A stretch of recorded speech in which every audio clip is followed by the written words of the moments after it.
우리가 알고 있듯이 이 베드로 전서는 사도 베드로가 핍박과 고난 중에 있는 성도들을 붙들기 위해서 쓴 편지입니다. 그런데 얼마 후에 베드로는 베드로 후서를 다시 쓰게 되는데, 왜냐하면 그 베드로의 간곡한 당부가 있었음에도 불구하고 성도들이 거짓 선생들의 영향을 받아서 믿음의 동요를 보이고 있다는 소식을 들었기 때문에 쓰게 됩니다. 따라서 그 편지의 분위기를 보면 베드로 전서 같은 경우는 따뜻한 위로의 분위기라면, 베드로 후서는 안타까움과 경고의 그 분위기가 더 많이 느껴집니다. 그렇다면 거짓 선생들은 어떤 사람들이었기에 베드로가 베드로 후서를 써야만 했을까요? 우리 자세한 건 나중에 살펴보기로 하고, 우선 2장 1절 한번 봅시다. 2장 1절 여기 스크린 보면 나와요. 그러나 백성 가운데 또한 거짓 선지자들이 일어났었나니 이와 같이 너희 중에서 거짓 선생들이 있으리라. 그들은 멸망하게 할 이단을 가만히 끌어들여 자기들 사신 주를 부인하고 임박한 멸망을 스스로 취하는 자들이라. 한마디로 이 거짓 선생들은 어떤 사람이냐? 주를 맨 마지막에 있죠. 주를 부인하고 임박한 멸망을 스스로 취하는 자들이라는 거예요. 그렇기 때문에 2장 2절을 보면 이 거짓 선생들은 호색하는 자들이었어요. 2장 3절에서는 탐심으로 지어낸 말들로 성도들을 미혹했고, 또 2장 12절부터 14절에서는 이성 없는 짐승같이 낮에 즐기고 노는 걸 기쁘게 여겼으며 음심이 가득한 눈을 가지고 범죄하기를 그치지 않았습니다. 또 3장 3절과 4절에서는 예수 그리스도의 죄름을 부인하고 조롱하는 자들이었던 거예요. 즉 이들은 예수 그리스도의 재림을 부인하면서 현세를 마음껏 즐기며 세상을 사랑하도록 사람들로 하여금 부추겼던 사람들이에요. 그런데 이상한 것은 이런 가르침에 그 이 성도들의 믿음이 흔들리고 미혹되고 있다는 겁니다. 그러니 베드로의 마음이 얼마나 안타까웠겠어요. 그래서 베드로는 어쩔 수 없이 베드로 후서를 쓰게 돼요. 베드로서 3장 1절 한번 봅시다. 사랑하는 자들아, 내가 이제 이 둘째 편지를 너에게 쓰노니, 베드로서 쓴다는 것, 이 두 편지로 너의 진실한 마음을 일깨워 생각나게 하여, 베드로 전서와 베드로 후서로 너의 진실한 마음을 일깨워 생각나게 한다는 거예요. 그렇게 쓴다는 거예요, 지금. 그런데 더욱 마음이 아픈 건 뭐냐면, 베드로가 베드로 후서를 쓸 때 베드로는 자신이 임종할 날이 얼마 안 남았다는 걸 예감하면서 쓰고 있었어요. 베드로 후서를. 자기 임종할 이 세상에 있을 날이 얼마 안 남았다는 거예요. 우리 그걸 어디서 알 수 있냐면 베드로 후서 1장 12절부터 15절 보면 이런 말씀 나와요. 여기 스크린 보면 돼요. 스크린에. 그러므로 너희가 이것을 알고 임미 있는 진리에 서 있으나 내가 항상 너에게 생각나게 하려 하노라. 이거 좀 생각나게 하길 원하는 거예요. 생각을 했으면. 내가 이 장막에 있을 동안 너희를 일깨워 생각나게 함이 옳은 줄로 여기는. 장막은 뭐예요? 자기 육신이 지금 살아있는 거예요. 아니야, 그거 다. 그러니까 자기가 살아있는 동안에 너희들을 일깨워서 베드로 전서에서 했던 말씀, 그걸 다 너희들로 하여금 생각나서 옳은 줄로, 그렇게 하는 거 옳은 줄로 여긴다는 거예요. 14절. 이는 우리 주 예수 그리스도께서 내게 지시한 것 같이 나도 나의 장막을 벗어날 것이 임박한 줄 압니다. 자기는 이제 얼마 있으면 세상을 떠난다는 거예요. 내가 힘써 너희로 하여금 내가 떠난 후에라도 너희 어느 때나 이런 걸 생각나게 하려 하노라. 그래서 지금 어떻게 베드로서를 내가 쓸 수밖에 없다. 지금 그 얘기를 하는 거예요. 베드로가 베드로 전서를 통해서 하나님께서 고난을 통해 성도를 믿음의 결국인 영혼의 구원을 얻는 자리로 끌고 가시니까 힘들어도 그 하나님 은혜를 기억하며 참된 은혜 위에 굳게 서라고 신진당부를 했는데, 그 사랑하는 자들이 지금 하나님 은혜 위에 굳게 서지 못하고 거짓된 가르침에, 잘못된 가르침에 지금 흔들고 있는 거예요. 거기다 자신의 생명이 얼마 남지 않았어요. 이런 상황에서 진리에서 멀어지려고 하는 그들을 일깨우고자 나머지 기운을 다 쏟아붓는 베드로의 모습을 볼 때 눈물이 나지 않을까요? 베드로의 마음이 얼마나 안타까운. 그런 베드로의 마음을 느끼면서 1절에서 베드로가 자기 정체성을 드러내는 장면을 한번 봅시다. 뭐라고 베드로가 얘기하냐면, 예수 그리스도의 종이며 사도인 시몬 베드로는 우리 하나님과 구주 예수 그리스도의 의를 힘입어 동일하게 보배로운 믿음을 우리와 함께 받은 자들에게 편지하노니. 여기 베드로는 자신을 뭐라고 하냐? 예수 그리스도의 종이다라고 말해요. 여러분, 종은 자기를 위해서 사는 게 아니라 주인을 위해서 사는 사람이 종이에요. 그런데 성경은 우리 모든 사람이 예수 그리스도의 핏값으로 산 자라고 말씀하고 있거든요. 그렇다면 저나 여러분도 우리 모두가 다 같이 하나님의 종이요, 예수 그리스도의 종인 거예요. 그런데 베드로는 자신을 예수 그리스도의 종으로서 특별히 하나님께로부터 보내심을 받은 사도라고 소개해요. 그렇다면 베드로는 평신도가 아닌 사도인데, 그럼 평신도는 어떤 사람 평신도라고 하느냐? 평신도는 주의 종이지만 개인의 생업에 종사하면서 하나님의 뜻에 순종하며 사는 사람이 평신도예요. 자기 생업이 있어요. 그런데 이 베드로는 하나님께로부터 부르심을 받아서 자기 개인의 생업이 아니라 하나님의 사업을 맡은 사람이기 때문에 평신도가 아닌 거예요. 그래서 베드로는 인사말에서 스스로를 예수 그리스도의 종이며 사도라고 소개했던 거예요. 그런데 베드로가 편지를 쓰는 대상이 지금 소아시아에 있는 성도들이거든요. 근데 그들을 뭐라고 했냐면 하나님과 예수 그리스도의 의를 힘입은 사람들이라고 얘기해요. 여기 보면 나오죠. 1절에 보면 우리 하나님과 구주 예수 그리스도의 의를 힘입어, 그래 나오잖아요. 예. 동일하게 보배로운 믿음을 우리와 함께 받은 자들에게 편지하노니. 성도들은 하나님과 예수 그리스도의 의를 힘입었다는 거죠. 여기서 의라는 건 뭐냐면 죄가 없고 마귀로부터 참소받은 일이 없어서 하나님 앞에서 부끄럼 없이 설 수 있는 자격을 의라고 하거든요. 우리의 행위로는 그와 같은 의를 얻을 수가 없고 오직 예수 그리스도의 보혈의 공로를 통해서만 얻을 수가 있어요. 우리는 누구나 죄가 있고 마귀로부터 참소를 받잖아요. 그래서 예수 그리스도의 보혈의 공로로만 얻을 수 있는 거예요. 그 의는 하나님 앞에 설 수 있는 거예요. 따라서 우리가 예수 그리스도의 의를 힘입을 때 우리는 동시에 하나님께서 주시는 보배로운 믿음을 가지게 돼요. 여기 나오죠. 1절 하반절에 하나님과 구주 예수 그리스도의 의를 힘입어 동일하게 보배로운 믿음을 우리와 함께 받은 자들. 그래서 동일한 의를 힘입으면 보배로운 믿음을 받게 된다, 가지게 되는 거예요. 즉 불신자였던 우리가 성령의 역사로 인해서 예수 그리스도의 의를 힘입게 되면 보배로운 믿음을 갖게 되는데, 왜 그 믿음이 보배로운 믿음이고 우리에게 보배로운 믿음을 주신 이유가 뭘까? 그게 2절에 나와요. 2절을 보면 뭐라고 그래요? 같이 읽어봐요. 하나님과 우리 주 예수를 알므로 은혜와 평강이 너에게 더욱 많을지어다 그랬어요. 우리에게 주신 믿음이 보배로운 믿음이라는 이유가 뭐냐면 하나님과 주 예수를 알게 된 믿음이기 때문에, 하나님과 주 예수를 알게 된 믿음.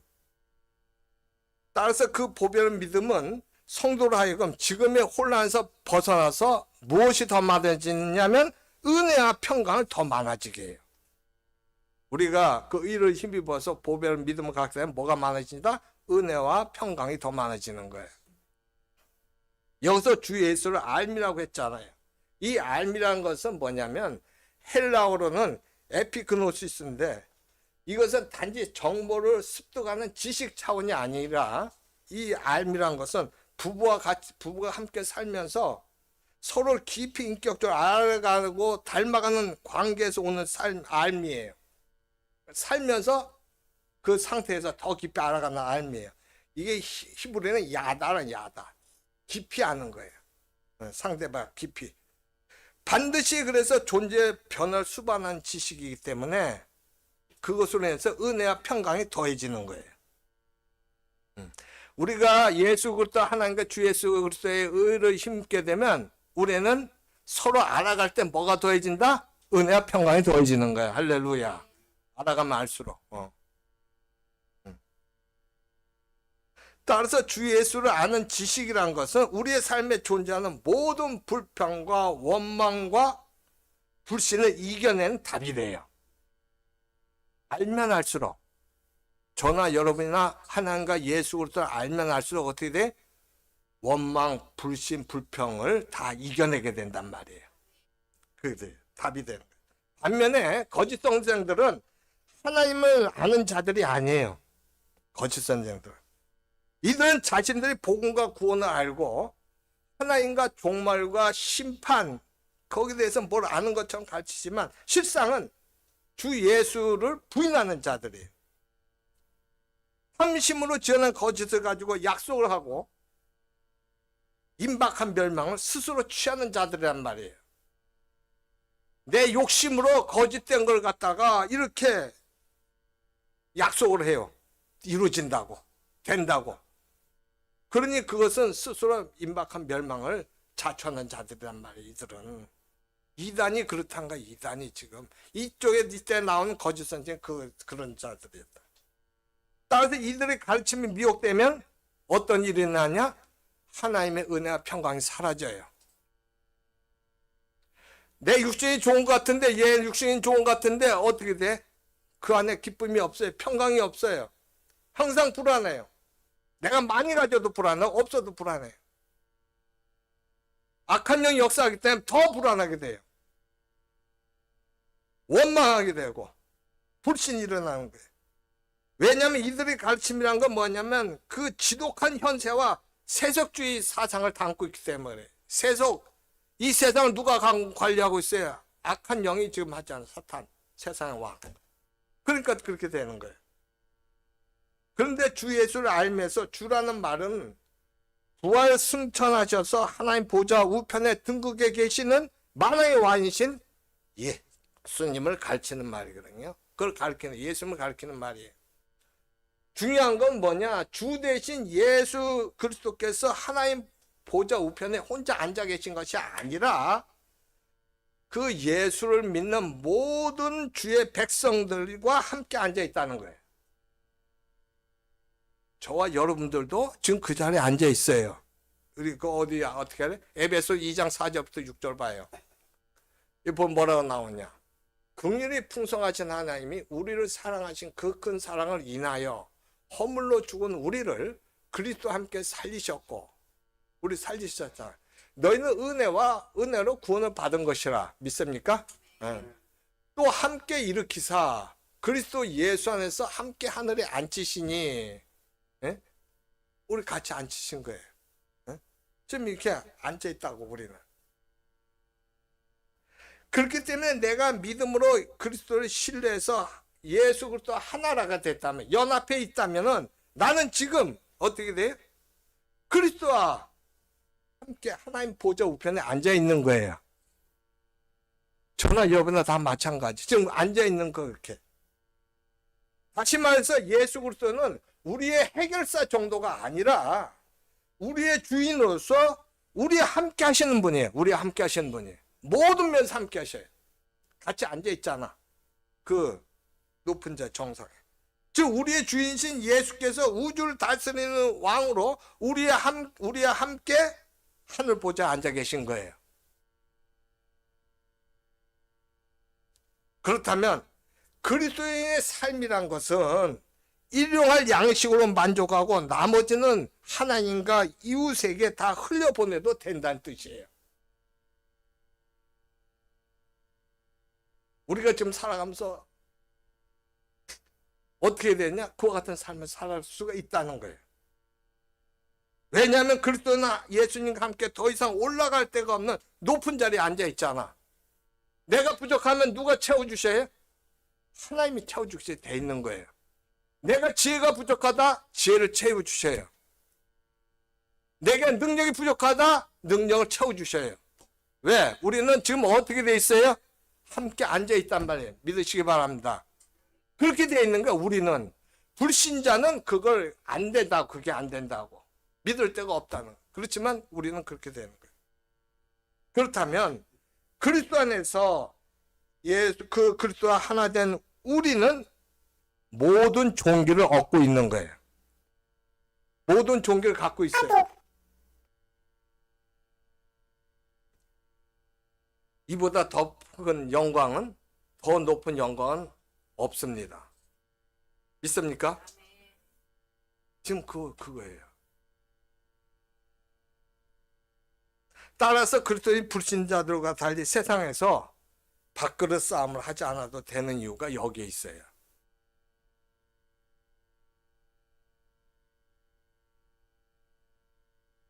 즉 그리스도인에게 있어서 은혜와 평강은 세상의 것들을 더 많이 가지고 더 높게 오르고 더 큰 소리 치는 데서 확보하는 것이 아니라, 그런데 확보되는 것이 아니라 더 이상 올라갈 수 없는 그 보좌 하나님 우편에서 내려와서 우리의 삶에 얼마만큼 하나님의 뜻을 이루어드리는가에 따라서 좌우된다는 걸 알 수가 있어요. 우리가 평강은 어디서 온다고? 내가 저 더 높은 거, 더 많은 거 가지려고, 큰 거 가지려고 하는 게 아니라 이 세상 살면서 예수 그리스도께서 행하시처럼 이 땅에 베풀어 주는 데서 더 큰 평강을 누릴 수 있다는 거예요. 하나의 은혜를 더 깨닫게 되는 거예요. 거기서부터 은혜와 평강이 넘쳐나요. 즉 올라가는 것이 아니라 내려와야 하는 사람들이 바로 그리스도인이란 말이에요. 그런데 거짓 선지자들은 생존 경쟁에서 이김으로 이 땅에서 자꾸만 올라가라고 가르쳐요. 그러나 여러분, 그리스도인은 자신의 생존을 위한 처절한 싸움이 아니라 하나님과 이웃을 위해서 자신의 시간과 자원을 드리라는 믿음의 선한 싸움을 하는 유일한 인생으로 부름받았다는 것을 알아야 돼요. 우린 그런 존재예요. 그런 삶이 예수님과 함께 하늘에 앉아있는 자의 가장 은혜롭고 평안한 삶이 되는 겁니다. 그렇다면 어떻게 그렇게 살아요? 믿음으로 그렇게 살 수 있다. 믿음으로. 응? 즉 믿음이 우리를 하나님과 예수 그리스도 앞으로 이끌어요. 우리가 믿으면 우리를 이끌어요. 이 믿음이 하나님과 예수 그리스도의 의를 우리의 의로 받아들이게 하기 때문에, 다시 말해서 성령께서 주시는 이 믿음이 미래에 대한 우리의 염려와 불안을 은혜와 평강으로 바꿔 고난 중에도 주를 따르도록 만드는 거예요.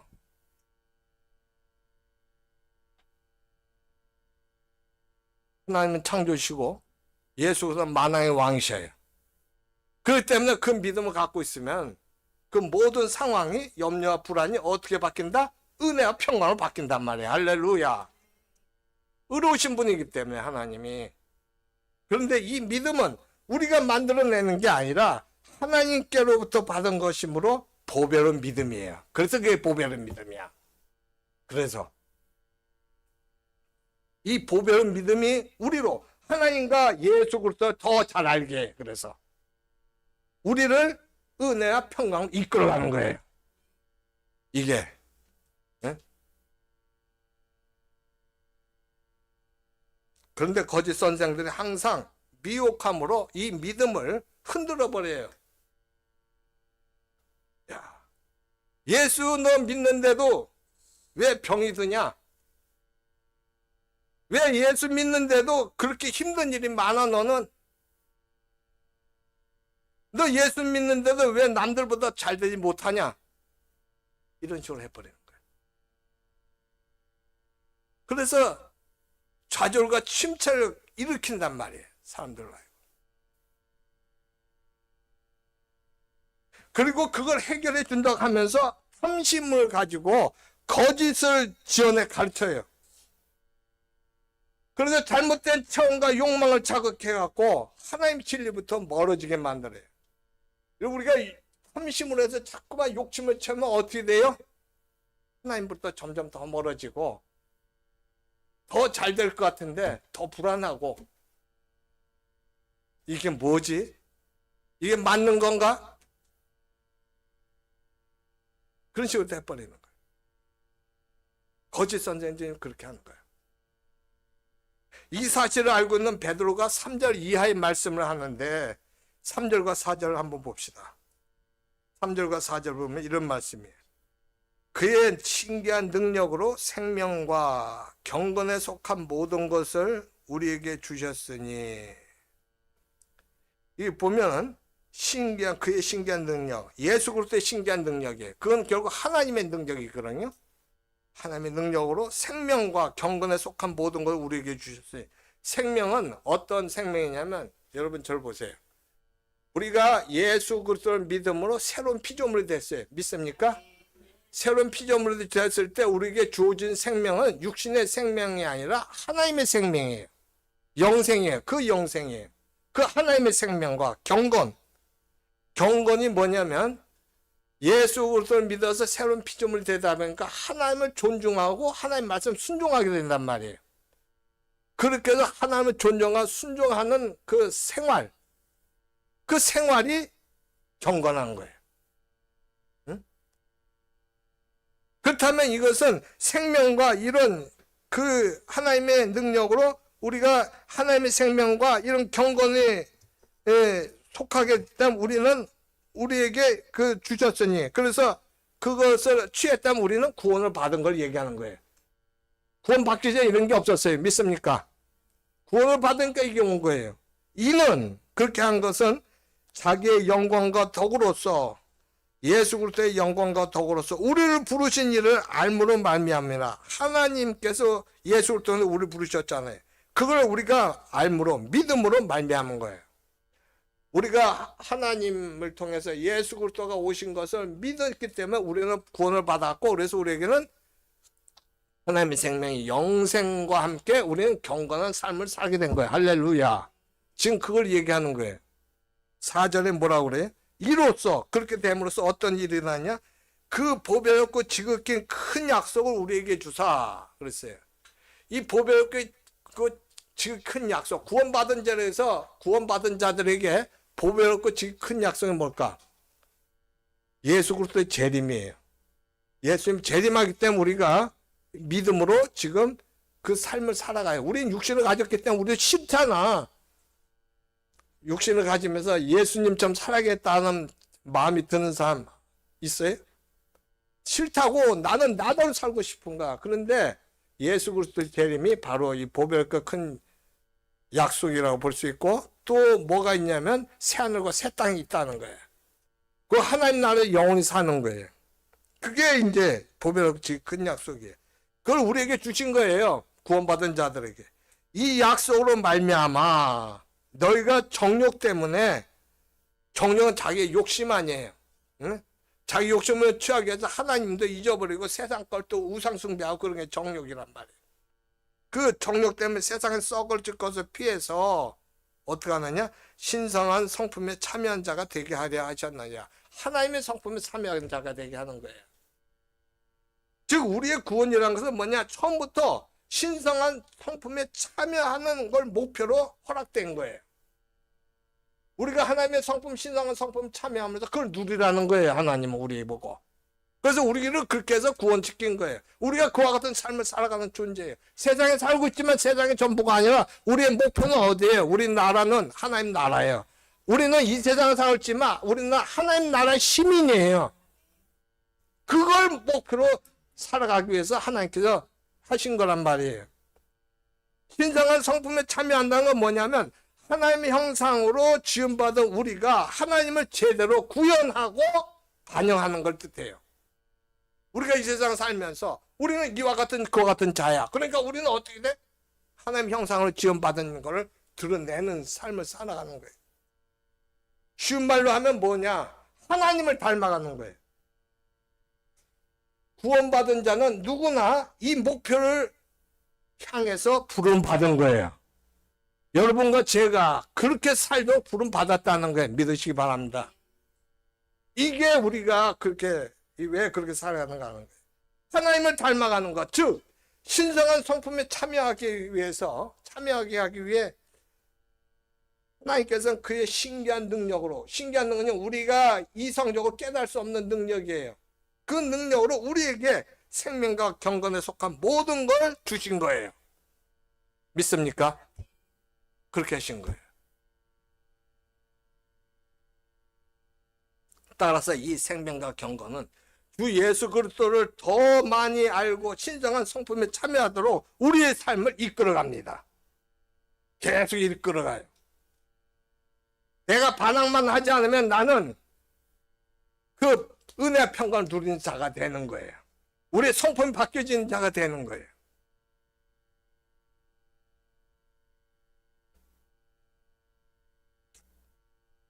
그렇기 때문에 예수를 믿고 생명과 경건의 본성이 주어진 사람은 누구든지 예외 없이 이 길을 가야만 해요. 또 가는 것이 기뻐요. 믿습니까? 그 길을 가는 게 기쁘잖아. 그렇다면 우리가 구원받은 우리가 가져야 할 신성한 성품이 뭘까? 구체적으로 좀 알고 싶잖아요. 신성한 성품이 뭔지. 그게 5절부터 7절 나온다니까. 신성한 성품이 뭔지. 볼까요? 그러므로 너희가 더욱 힘써 너희 믿음의 덕을, 믿음이 있을 때 덕을, 덕의 지식을, 지식의 절제를, 절제의 인내를, 인내의 경건을, 경건의 형제 우애를, 형제 우애의 사랑을 더하라는 거예요. 이게 신성한 성품.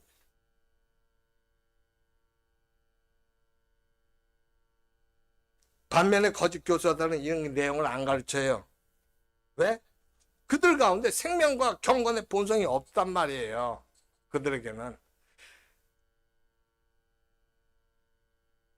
여러분, 우리에게는 그게 아직은 있단 말이에요. 믿는 자들은. 그래서 다른 거예요. 그래서 안 가르쳐요. 그들은 없어서. 그들이 가르치는 건 뭐예요? 예수 믿고 더 많은 세상의 복, 육신의 복을 받아야 한다는 거예요. 예수 믿고서. 그렇기 때문에 남들보다 더 높아지고 더 큰 영향력을 가져 행사하거나 예수 믿고 신비한 체험을 통해 더 신령한 사람으로 인정을 받아서 동교적인 만족을 추구하게 만들어요. 어떤 일이 일어나면 그걸로 인해서 이런 일이 일어났네. 그러니까 그 예수님에 대한 믿음을 더 갖는 게 아니라 어떻게 돼? 자기가 그걸로 해서 더 높아지려고 한다니까. 그런 체험을 더 느끼려고 하는 거예요. 응? 이렇게 달라. 그러나 성경은 그것이 기독교 신앙의 본질이 아니라고 말씀하고 있어요. 왜냐하면 그리스도 안에서 허락된 구원은 언제나 하나님을 아는 지식과 그 지식이 바탕이 되어갖고 하나님의 성품에 참여하는 것으로 나간다고 끊임없이 가르치고 있어요. 성경은. 우리는 계속 하나님의 성품을 가지고 하는 거예요. 우리는 지금 밑바닥이나 마찬가지였잖아. 저나 여러분이나 불신자였을 때는 하나님을 오히려 대적하기도 했지. 근데 이제는 그렇게 되면서 이 신성한 성품으로 들어가는 거예요. 하나씩 하나씩.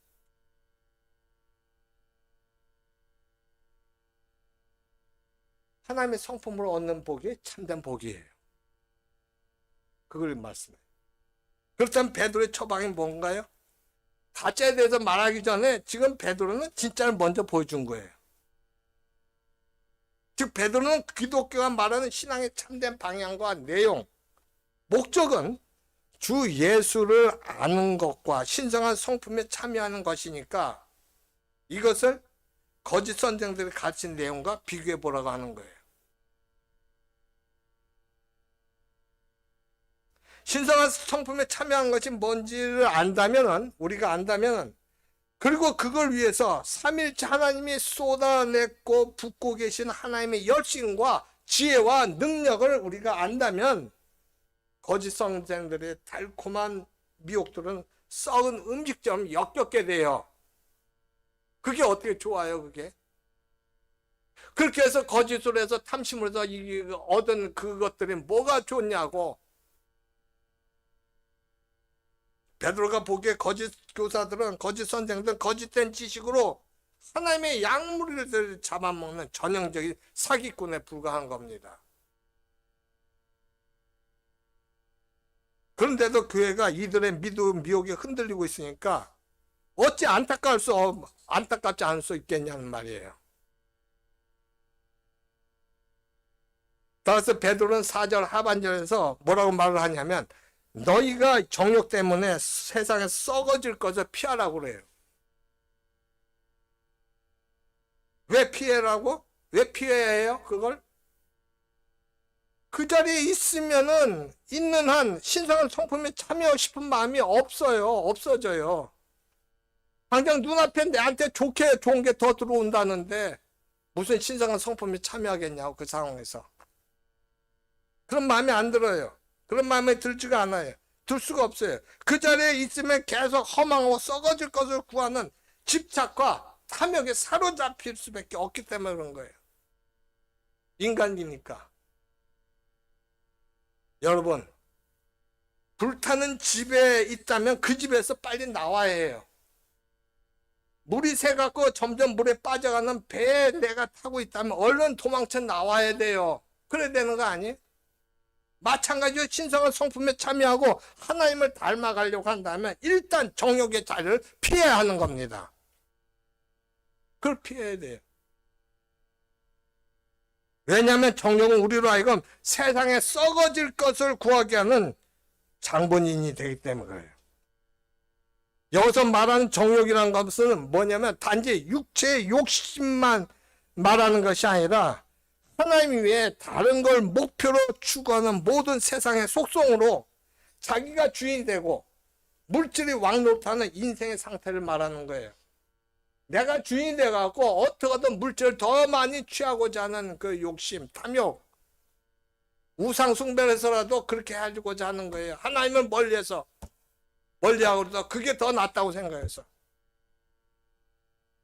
그런데 거짓 선생들은 그리스도인들에게 하나님의 성품과는 별개로 예수 그리스도를 이용해서 세상의 복, 육신의 복을, 세상의 복인 육신의 복을 취하려고 미혹해요. 세상의 복은 우리 영혼의 복을 이렇게 해주는 게 아니에요. 단지 육신의 것만 취하는 거지. 그렇게 지금 하는 거예요. 또 그들은 죄짓고도 회개 없이 예수 그리스도 이름으로 명하는 떠나가라 하고 외쳐요. 우리가 죄를 지으면 회개한다며 그래야 돼. 회개한다며. 근데 그런 게 없어요. 왜? 육신의 것만 취하는 거예요. 이처럼 거짓 선생들은 신앙이라는 이름으로 오히려 정욕을 부추깁니다. 그렇기 때문에 내가 참된 성도라면 그 자리를 빠져나와야 해요. 왜냐하면 거짓 선생들은 예수 그리스도 이름으로 더 많이 갖고 더 높이 올라가는 것이 복받은 것이라고 말하기 때문에. 반면에 성도는 이미 온 세상을 다스리시는 주인이신 그리스도와 함께 하나님 보좌 우편에 앉아있는 사람들이에요.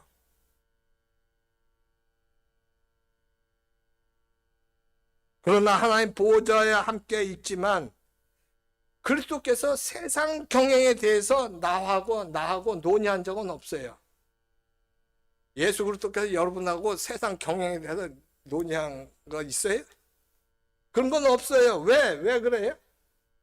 같이 앉았지만 예수 그리스도만이 주인이에요. 그래서 그런 거예요.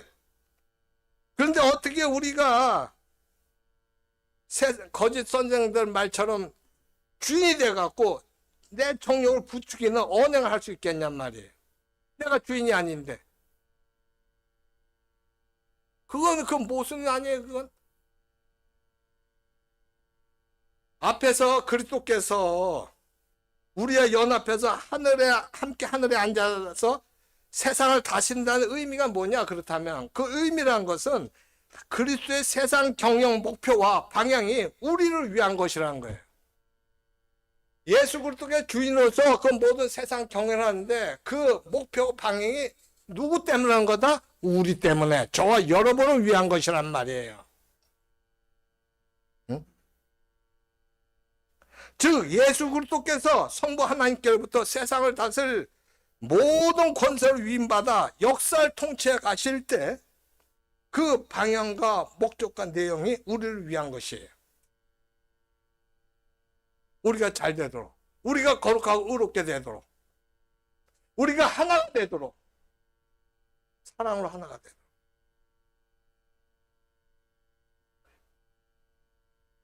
다시 말해 예수 그리스도께서는 우리가 신성한 성품에 참여하도록 보이지 않는 주님을 말할 수 없는 영광스러운 즐거움으로 우리가 기뻐하며 사랑하는 자리로 나가도록 우리를 위하잖아. 우리를 거룩하고 의롭게 만들어 주잖아. 하나님의 은사를 주시잖아. 그렇게 하도록 세상 역사를 주관하시는 거예요. 즉 우리로 하여금 참된 하나님 복을 받게 하신다는 거예요. 거짓된 복이 아니라. 얼마나 놀랍습니까? 믿음으로 성경의 증언을 받아들여야 됩니다. 저와 여러분은. 그러면 세상이 새롭게 펼쳐져요. 할렐루야. 우리의 눈이 바뀌어지는 거예요.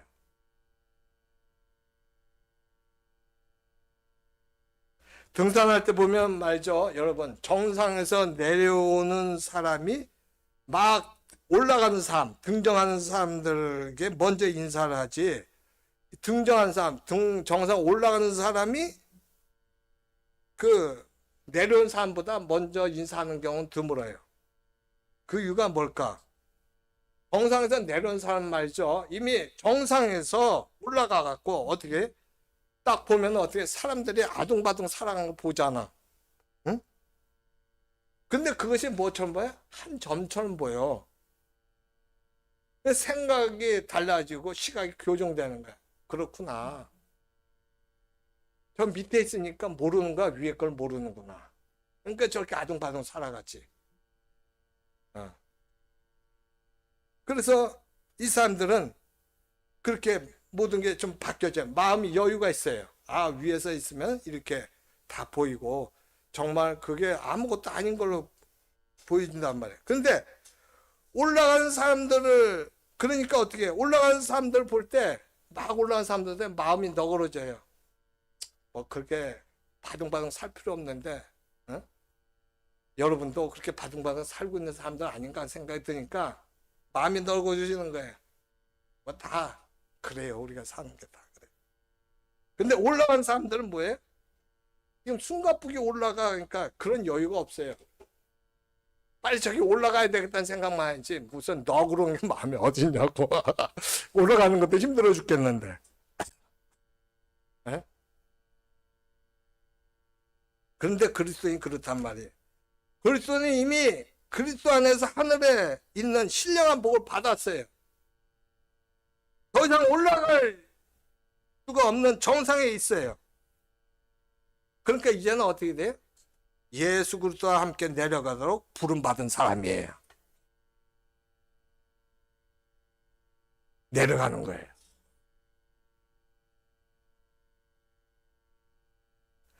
즉 내려가면서 아둥바둥 올라가려는 사람을 향해서 전혀 다른 삶이 있다는 것을 보여주는 그 사람이에요. 여러분들 지금 올라가는 것밖에 아무것도 안 보이지? 근데 올라가 봐야 다 보여. 우리는 그걸 다 알고 있어. 난 지금 보고 내려오고 있잖아.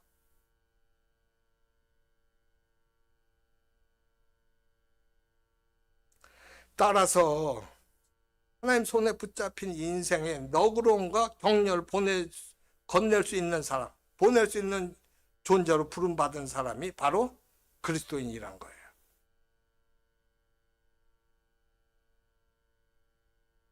그렇기 때문에 그리스도인의 삶은 세상에 썩어질 것인 돈이나 권력이나 명예 등을 목표로 정해놓고 살아간 사람이 아니에요. 그럼에도 불구하고 우리 자신이 삶의 목표를 하나님 나라의 기업이 아니라 세상에 썩어질 것들로 정해놓고 밀어붙인다면 성령 하나님께서 그 생각을 고쳐주시기를 기도해야 돼요. 하나님, 내가 지금 왜 이렇게 아둥바둥 삽니까? 내 목표가 지금 뭡니까? 이게 아니란 말이에요. 우리는 그 목표가 아니에요. 그건 불신자를 갖는 목표예요.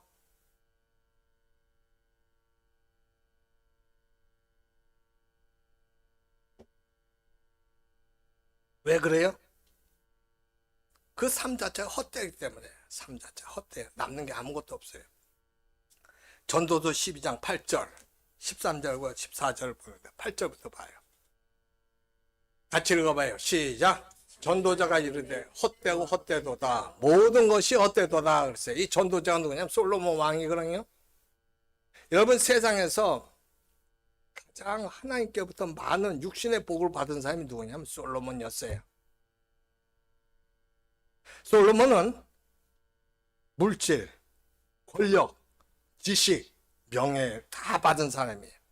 성경에도 솔로몬 너처럼 부귀 영화를 누릴 사람이 없다고 하나님께 말씀 주셨어요. 그래서 솔로몬은 그렇다면 어떤 물질이 얼만큼 많았느냐? 이 금과 은이 흔해요. 금이 너무 흔해요. 그래갖고 여러분, 이 군인들이 전쟁에서 싸우는 방패 있잖아. 큰 방패 200개, 작은 방패 300개를 금으로 만들 정도였어요. 모든 것이 상하, 왕의 보좌 전부 상하고. 권력은 어느 정도였느냐? 권력은 부인만 1000명이 되는 권력이에요. 아니, 그 부인 1000명 되는 게 무슨 권력이야? 이 말은 무슨 뜻이냐면, 그 당시에 이스라엘 나라는 우리 강원도밖에 안 되는 조그만 땅덩어리인데, 그 나라가 어느 정도 권력, 부인이 1000명이라는 것은 각국에 있는 공주들을 전부 부인을 삼은 거예요, 이 사람이. 그러니까 사돈관계니까 다른 나라 침범을 못해, 감히. 아무리 조그맣도. 그 정도 권력이 있었다는 거예요.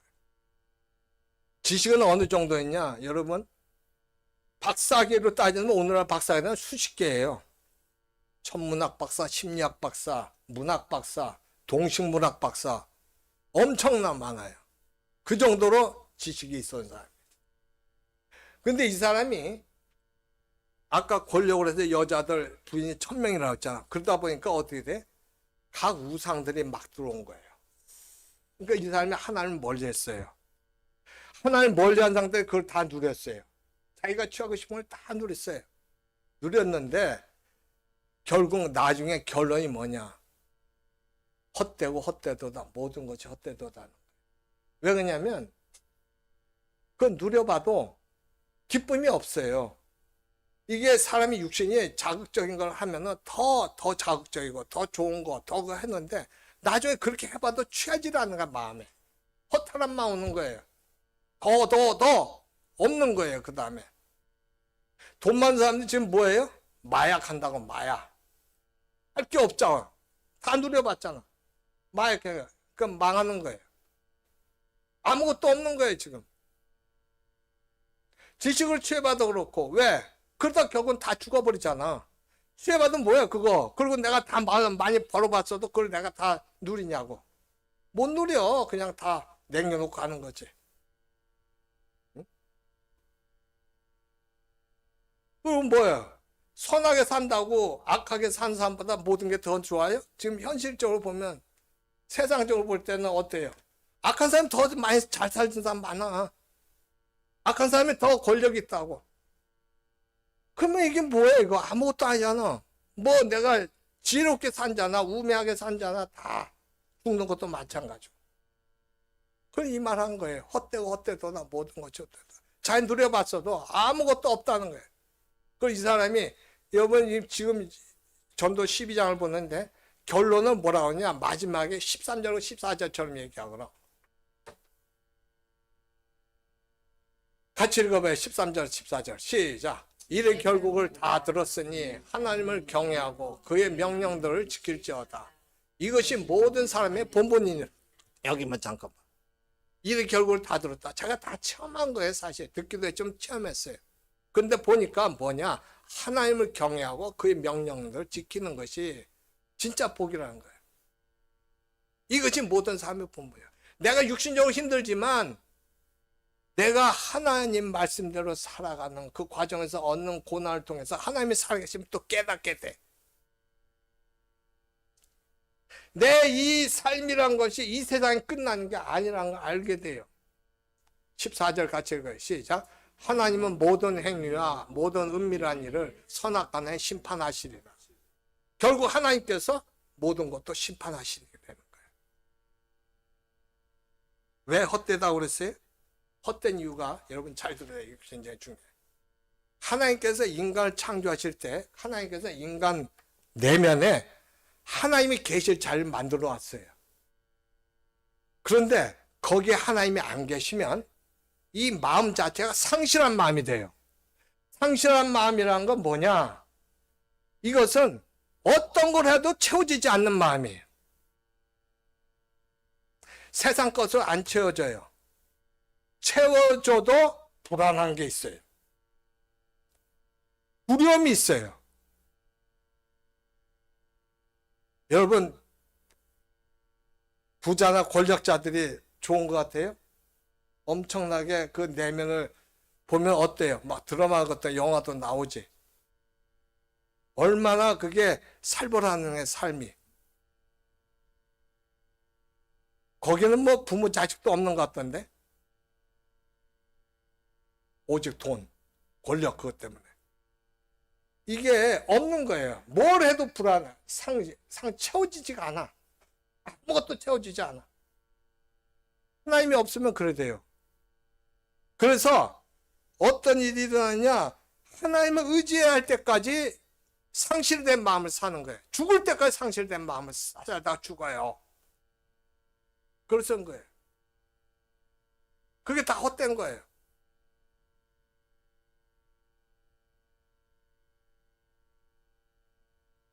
왜 현대 기독교인들이 어떤 목사님이 이 얘기했는데 뭐라고 얘기했냐? 왜 현대 기독교인들이 하나님 대해서 이게 간절하지 않은 줄 아냐고요.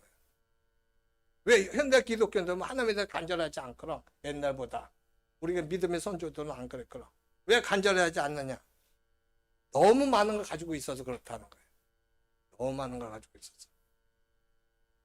여러분, 그리스도인이라는 것은 내일 하나님께서 자기를 기억하지 않고 챙기지 않으면 아무 대책이 없다고 고백하는 자들 기독교인이야. 왜?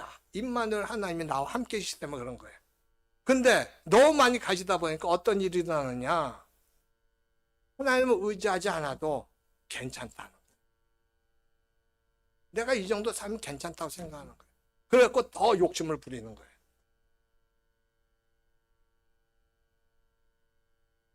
우리에게 참된 복은 세상 것이 아니라 하나님만 믿고 의지하며 하나님의 성품에서 신성한 성품에 참여해갖고 예수 그리스도 즉 하나님을 닮는 삶이란 것을 명심하시기 바랍니다. 우리가 그걸 명심해야 돼요. 저도. 에베소서 5장 1절부터 3절 한번 봐요. 같이 읽어봐요. 시작.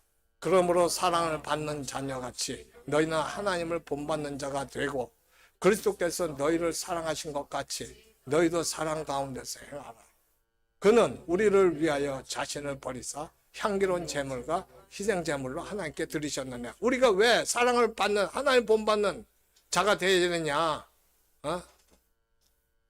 하나님이 이미 예수를 통해서 우리에게 하셨단 말이에요. 그리스도께서 너희를 사랑하신 것 같이 이전에 너희도 사랑 가운데서 행하라는 거예요. 왜? 어떻게 그리스도께서 행했어요? 그는 우리를 위하여 자신을 버리사 향기로운 제물과 희생 제물로 하나님께 드리셨단 말이에요. 그러니까 우리도 그렇게 살아야지 우리가 그 복을 받는다는 거예요. 우리 복 받으라고 그러는 거예요. 지금 3절 읽어봐요. 음행과 온갖 더러운 것과 탐욕은 너희 중에서 그 이름조차도 부르지 말라. 이는 성도에게 마땅한 반이라.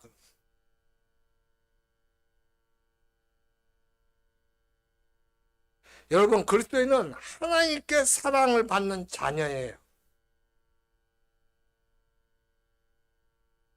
그리스도인으로서 하나님을 사랑받는데 뭐가 부족해요? 저나 여러분이나 하나님 말씀대로 순종하고 예수님 좀 살려고 하는데 뭐가 안 주어준 게 있어요? 우리에게 독생자를 주신 아버지이신데 어찌 다른 모든 것을 우리가 필요할 때 안 주시냔 말이에요. 내가 지금 진심으로 하나님을 마음으로부터 존경하고 사랑해서 말씀을 순종하는데 안 주신 게 있냐는 거예요.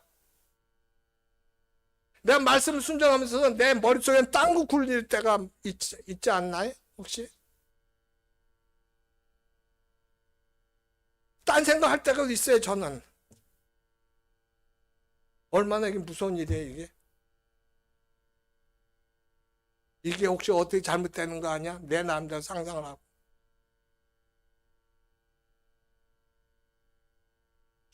믿지를 못하잖아, 하나님.